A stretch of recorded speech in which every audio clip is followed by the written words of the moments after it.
Okay, now admittedly the camera may have wobbled and moved a little bit, okay, Yeah, cool. but at impact you can see the shaft's there. This shaft is kind of on the same position. That green line now is kind of a bit further forward, okay. Now this green line here by the leg is slightly more bent than that green line. Now this is basically where your club and leg got to impact, okay. Setup wise is very good, okay. Top of the backswing there, fine. As you come back, knee slides in, and there's your impact position there, okay. So you see that if we zoom in there, you can sort of see that. So the gap between your leg there, hands sort of levelish with the golf ball, but a bit behind maybe in there, and that knee going, okay. Whereas this one, if we go in, and this again, how much it hasn't changed, but how much it feels like it has changed, okay. As you come there, the left knee gets over your foot now, and now your left knee starts sort of snapping back and through, and there's kind of impact there now, okay. So your hands are near your left leg, so you're kind of more in that position as opposed to that position. Yeah, Only about that much.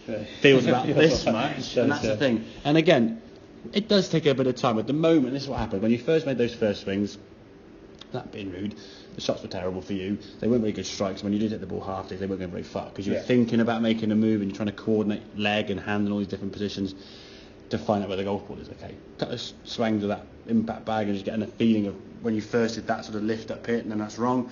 Keep the hands going down nice and get that club sort of transitioning into the golf ball better, and then we can focus on that feeling in time. 10 or 15 shots later, you've got your strike back, okay? It's then working on this move now to get that left, so you rotate through, and that left leg sort of straightens and snappens up through this way. The word snaps up, okay? I know what you mean. Yeah, rather than sort of slide there with that foot. I mean, that knee there is just too much. Now again, on an uphill lie, that could cause some issues, obviously, in terms of balance. If it's an uphill lie and your knee's going this way, your top half's going to be coming back anyway. That could then lean you back.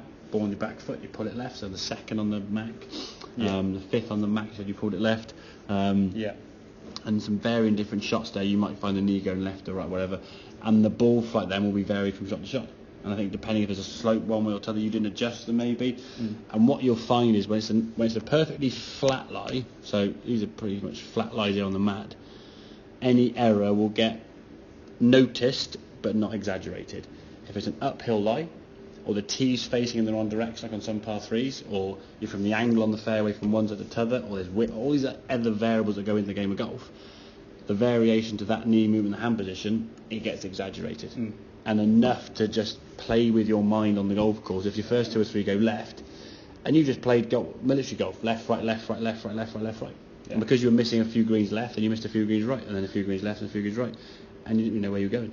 And that's the problem. And what happens as you evolve as a golfer, which you've certainly done and I got to say, more than anyone I've ever talked to you in the last three and a half months maybe, gone from like whatever you were to now, it's just been a massive transformation in terms of a golfer.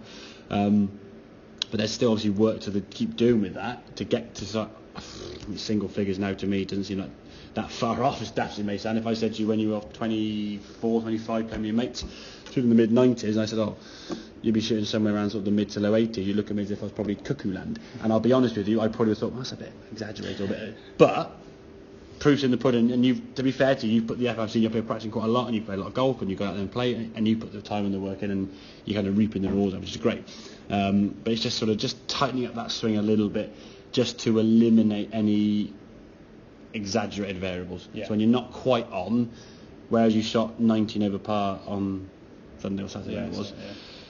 In years to come, that'll be like a 10 or 11 of a par, not a 6 or 7 of a par. That kind of thing. It'd be still a respectable round. Now, even so, a 19 of a par 3 months ago would have been like jumping for joy. Like, yes, I broke 90 kind of thing. 8, 9, great, or whatever. 90, but you've been chuffed with that. So it shows kind of where you've come from.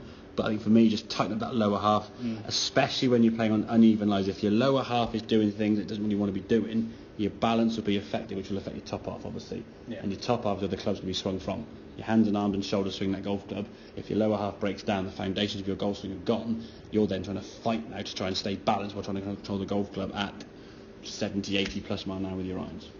Okay, so I'd work on that left move. I mean, the drill we talked there in terms of that sort of bumping drill. So you sort of, I don't know if we've done this drill here.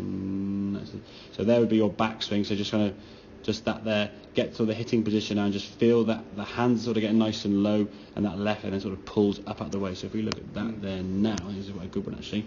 As you sort of swing it here now, the left knee sort of goes up and out the way there. You see, yeah. left, moves to your left side there, and then up and out. Okay, and that's what creates the hip rotation. That left leg sort of pushing up off the ground, not you just trying to pivot and slide your hips. Okay, when you slide your hips, it goes right. When you flick your hands, it goes left. 2 wrongs make a right. Happy days. 2 wrongs make a wrong. You're left, right, left, right, left, Exactly. right, and you basically played a game of golf fighting hands and knee. Yeah. And whichever one won, the ball went where it went. Yeah. Okay. Sadly. Exactly. Yeah. All right, that makes sense, buddy. Yeah.